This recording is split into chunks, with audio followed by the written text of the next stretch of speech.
හැමෝම මේ දවස්වල try කරන cheese cake trend එක මටත් try කරලා බලන්න හිතුණා. එහෙනම් අපි යමු වීඩියෝ එකට. Hi. අද අපි try කරන්න යන්නේ cheese cake එකේ budget version එක. අපි ඒකට Greek yogurt වෙනුවට use කරනවා අඹිවල set yogurt එක. එතකොට අපි ලබනවා Biscoff biscuit එක වෙනුවට මංචි එකේ තියනවා. මේ පැකේටේ Biscoff biscuit එක වගේ මම පෙන්නලා මෙන්න මෙතන තියෙනවා.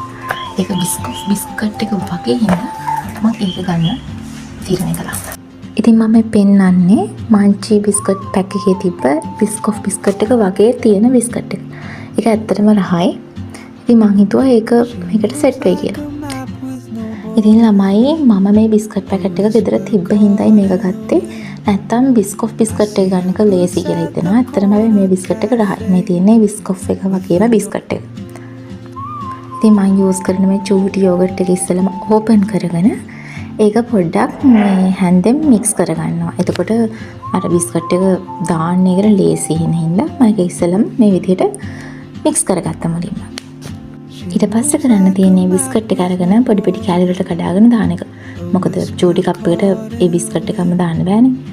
ඉතින් මම කියන්නේ ඒක තමයි චූටි චූටි කෑලි වලට කඩලා biscuit එකට මේ විදිහට දාගන්නවා.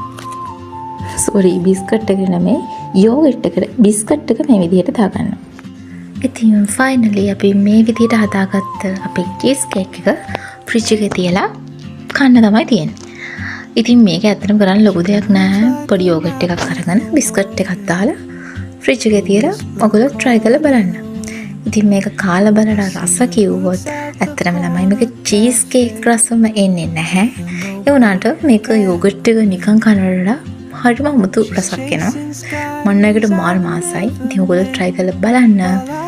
ඉතින් හැමෝටම set නොවෙන්න පුළුවන්. හැබැයි මට නම් මේක නියමෙට set වුණා. ඉතින් මම ඒක ඉවර වෙනකම් හරි මාසාවෙන් කෑවා.